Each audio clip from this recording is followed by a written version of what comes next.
దేవుని వాక్యాన్ని వింటున్నాం, దేవుని వాక్యాన్ని మనం అలవాటుగా చేసుకున్నాం. కానీ మన గుండెలు మార్పు చెందకపోతే, మన బ్రతుకులు మారకపోతే ఒకానొక రోజు రాబోతుంది, వాక్యం అనే కరువును రాబోతుందట.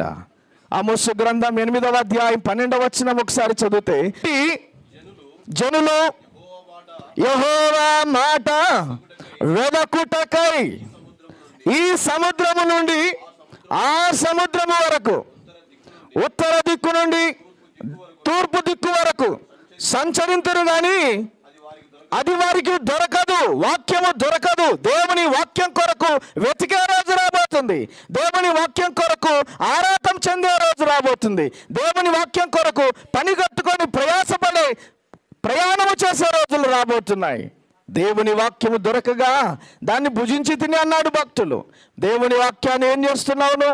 దేవుని వాక్యాన్ని వింటున్నాం. మనం మన జీవితాల్లో దేవుని వాక్యానికి లోబడే మనసు మనకు రావాలి. మేము విన్నప్పుడు మా గుండెలు కరిగిపోయాయి. ఆ రాత్రి పండుకొనక మునిపే వేష రక్షించబడింది.